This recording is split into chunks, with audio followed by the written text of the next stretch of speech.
ভাই সাব আজকে ধরা পড়েছে আমাদের পাড়ায় চোর। চলে এলাম মামা বাড়িতে। কেন আসলাম পুরো বিষয়টা জানতে হলে ব্লগটা তোমাদেরকে দেখতে হবে। হ্যালো, আমি হচ্ছে ভিভো আর আজ হচ্ছে আমার মামির বেবি শাওয়ার। ঘুম থেকে উঠেই শুনতে পাই যে আমাদের পাড়ায় ধরা পড়েছে চোর। কেন ধরা পড়লো চোর, চলো বিষয়টা তোমাদেরকে আগে বলে দিই। এই যে তোমরা মহিলাটাকে দেখতে পাচ্ছ, এই মহিলা কি করে বাড়িতে গিয়ে কোনো মতন বুঝিয়ে পড়িয়ে টোপ দেখিয়ে মূল্যবান জিনিসপত্র নিয়ে লম্পট হয়ে যায়। সেম এই স্ক্যামটা এই দিদি ভাইয়ের সাথে হয়েছে, তাই দিদি ভাই এসে আমাদের পাড়ায় কিন্তু ধরে নিয়েছে। আর এই ভ্লগের দ্বারা আমি তোমাদের কাছে পৌঁছে দিতে চাই যে এইগুলা জিনিস থেকে তোমরা অনেক সাবধান থাকবে এবং সতর্ক থাকবে। দিন দিন এই স্ক্যামের সংখ্যা কিন্তু অনেক বেশি পরিমাণে বেড়ে চলেছে, তাই তোমরা অবশ্যই সতর্ক থাকবেন। এমন লোকজনকে বাড়িতে ঢুকতে দেবে না। আর এরা কিন্তু পুরো গ্যাং এর মধ্যে থেকে পুরো পাড়াতে কিন্তু অ্যাটাক করে। যাই হোক, চলো এবার যাওয়া যাক মামা বাড়িতে, নাহলে কিন্তু ওদিকে মামা আবার রাগ করবে আমার উপরে। তাই আমি ফটাফট রেডি হয়ে চলে আসলাম মামা বাড়িতে। আর এসে দেখি ছোট ছোট সাবস্ক্রাইবারের দর্শন। ব্লগ দেখে ভয় পায় না, কিন্তু সামনে গেলে এত ভয় বুঝতেই পারি না কেন। যাই হোক, তোমাদের জন্য কিন্তু আমি, তাই আমাকে দেখে ভয় পাবে না, আমার সাথে কথা বলবে, আমিও কথা বলবো। যেহেতু আজ মামির বেবি শাওয়ার বা পাতি বাঙালিতে সার, আর এই বিষয়ে আমি তোমাদেরকে ডিটেলসে বললাম না, কারণ কম বেশি তোমরা ডিটেলস সব জানোই। তাই চলো ব্লগটা কন্টিনিউ করি। একে একে সবাই আশীর্বাদ করার পর আস্তে আস্তে আমি একটু বাইরের দিকে বেরোলাম আর দেখতে পারলাম মামাকে। আর মামা কিন্তু কি স্মাইলও করছে, সাথে অনেক টেনশন যে কে আসবে, রাজকন্যা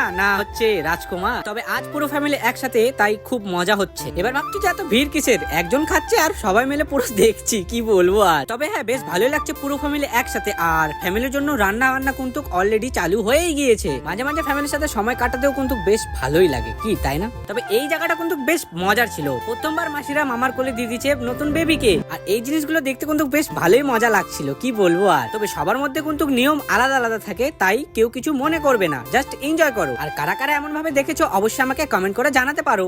অবশেষে সমস্ত কিছু শেষ হয়ে গেল আর আমরা খাওয়া দাওয়া করার পর বেরিয়ে পড়লাম সোজা বাড়ির উদ্দেশ্যে। সাথে আমার দাদাও রয়েছে। তো যাই হোক, আজকের ব্লগটা কেমন লাগলো অবশ্যই তোমরা আমাকে কমেন্ট করে জানিও। আর ভালো লাগলে অবশ্যই লাইক সাবস্ক্রাইব করে দাও। আর ফেসবুক থেকে দেখলে অবশ্যই ফলো।